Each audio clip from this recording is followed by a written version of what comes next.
गुजरात क्षेत्र में एक बड़े कहानीकार और बड़े लोक साहित्य को लेकर के उनका बड़ा नाम आदर है। ऐसे कवि और राष्ट्रीय शायर तक उनको कहा गया। झवेरचंद मेघानी करके बड़े साहित्यकार हो गए। उनका नाम जोड़कर आजकल कई बुद्धिजीवी लोग ऐसी बातें फैला रहे हैं और चला रहे हैं। तो उस कहानी को लेकर मेरा अपना तर्क है वो, और कहानी भी आपको बताऊंगा। दरअसल कहानी ये है कि झवेरचंद मेघानी कहीं से निकल रहे थे और रास्ते में उन्होंने देखा है कि बड़ी उम्र की औरत, उससे काम हो नहीं रहा है, फिर भी वो काम कर रही है, इतनी मजदूरी कर रही है कि उसको उस पर दया आ गई। मेघानी जी ने उसको पूछा कि आपका बेटा नहीं है, आप इतनी उम्र में ये काम कर रही हो? तो उस औरत ने जवाब दिया कि देखो मेरा बेटा तो गुजर गया। तो कैसे गुजर गया? बोले बड़ा जहाज चलाता था, जो समंदर में तूफान आया और जहाज डूब गया और बेटा उसमें चल बसा। तो झवेरचंद ने कहा कि फिर तो आपको जिसका जहाज था उससे मुआवजा मांगना चाहिए, उस सेठ से।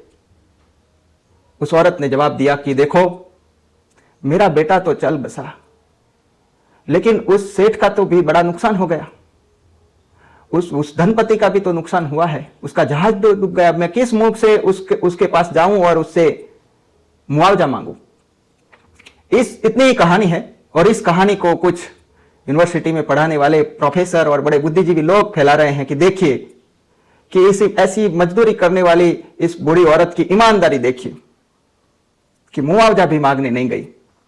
हमारे देश में ऐसे ईमानदार लोग होंगे तभी हमारा देश विश्व गुरु बनेगा। झवेरचंद मेघानी शायद यदि होते तो दो चमाट मार के समझाते कि मैंने क्या कहा था और तूने क्या समझ लिया।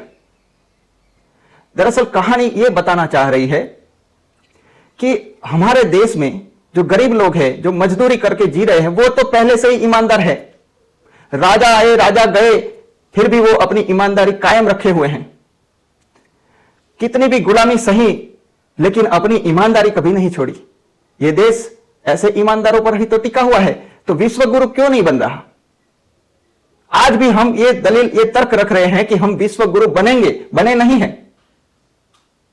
क्यों नहीं बन पाए? इतने सारे ईमानदार लोग होते हुए भी हम विश्व गुरु नहीं बन पाए। क्यों नहीं बन पाए? ऐसे धनपति और सेठ लोगों की वजह से, जो मुआवजा तक देने की पड़ी नहीं उनको। उन्होंने ढूंढ लिया होगा, इस कहानी में ही हमें समझना चाहिए कि ढूंढ लिया होगा, उसने दूसरा जहाज बना लिया होगा, उसका धंधा तो चल रहा होगा। एक जहाज गया दूसरा आ गया होगा, इससे क्या फर्क पड़ता होगा? इस कहानी को जिस प्रकार से समझना चाहिए और समझाना चाहिए वो नहीं समझाया।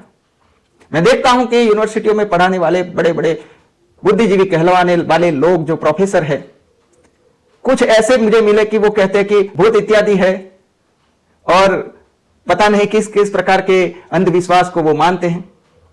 अब ऐसे लोग किस प्रकार विश्व गुरु बनाएंगे देश को? अभी अभी मैंने सुना किसी देश ने एक ऐसी आंख इजाद की है जो लगाने से कुछ अंधे लोगों को भी दृष्टि मिल जाएगी। ये भारत में क्यों नहीं हो रहा? हम एक तरफ विश्व गुरु की बात कह रहे हैं और हम ऐसे नए आविष्कार क्यों नहीं कर पा रहे हैं? क्योंकि आंखों से देखने वाले लोगों को भी अंधा बनाने का पुरजोर से काम कर रहे हैं। बड़े पागलपन की ओर पूरे देश को धकेलने में लगे हुए हैं ऐसे बुद्धिजीवी। ऐसी अच्छी कहानियों को, झवेरचंद मेघानी जी की ऐसी कहानी को, जिससे कुछ अच्छी प्रेरणा मिल सके, ऐसी कहानी को भी अपने हेतु के लिए कहां से कहां मोड़ रहे हैं ये लोग। कभी कोई सेठ या कभी कोई धनपति को ये सवाल क्यों नहीं पूछ रहे कि आपकी ईमानदारी देश के प्रति क्यों नहीं है? अभी ही समाचारों में हमने पढ़ा कि भारत देश में कई अरबपति थे जो देश छोड़कर चले गए। कितने सारे अरबपतियों ने देश छोड़ा, वो आंकड़े निकालेंगे तो पता चलेगा। तो ये धनपति, ये सेठ लोग तो देश के प्रति कभी ईमानदार ही नहीं रहे, ना आज है। फिर देश कैसे विश्व गुरु बनेगा? यह सवाल करना चाहिए। लेकिन आज भी लगे हुए हैं गरीबों को लेकर। उनको यही बता रहे कि आपका काम है ईमानदार बने रहना, बस आपको नीचे दबे रहना ही है। आप कभी अच्छा तर्क नहीं करेंगे। आप कभी अच्छा तर्क करने की कोशिश करेंगे तब भी ऐसे बुद्धिजीवी आकर उस तर्क के जो उगने वाले पौधे हैं उसको खत्म करने का काम करेंगे। अगर आप स्वीकारोगे ही नहीं कि आप में कमियां क्या है, तो उस कमियों को दूर कैसे करोगे? और अगर कमियां दूर ही नहीं करोगे तो कैसे होगा विश्व गुरु का सफर? सब ये कह रहे हैं कि विश्व गुरु बनेंगे, विश्व गुरु बनेंगे। कोई ये नहीं कह रहा कैसे बनेंगे। पहले भारत विश्व गुरु था, रहा होगा, अब नहीं है। कुछ भी नई बात आती है लोग ढूंढते हैं पहले हमारे यहां था, लेकिन आज नहीं है। पहले था, उस बात को लेकर गर्व करते हुए क्यों अटके हुए हो? जो था वो गया, अब जो आने वाला है और आज है उसके बारे में सोच नहीं पा रहे हम। इसीलिए शायद विश्व गुरु का सपना आज भी सपना बना हुआ है। हमें ऐसे अध्यापक, हमें ऐसे प्रोफेसर, हमें ऐसे शिक्षक चाहिए जो हमारे बच्चों को पढ़ा सके कि ये देश में ऐसी क्रांति हुई, इस देश में ऐसे वैज्ञानिक हुए, इस देश में ऐसा हुआ, पूरे विश्व में ऐसा हुआ, हम भी ऐसा कर सकते हैं यदि हम इस पर सोच आगे बढ़ाए तो। लेकिन हमारी सोच अटक गई है। कहीं ना कहीं हम भी ये स्वीकार करना नहीं चाहते कि हमारी कमियां क्या हैं। इसीलिए झवेरचंद मेघानी की जो कहानी मैंने सुनाई उसको गलत तरीके से पेश किया जा रहा है। बूढ़ी औरतें जो मजदूरी कर रही, जिनके बच्चे ऐसे सेठ और धनपतियों की सेवा करते हुए मर गए, उनके प्रति देखने वाला आज भी कौन है?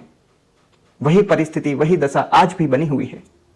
इसीलिए हमें ईमानदारी का पक्ष अब रखते हुए यह भी देखना होगा कि इतने बड़े धनपति देश के प्रति ईमानदार क्यों नहीं बन पाए।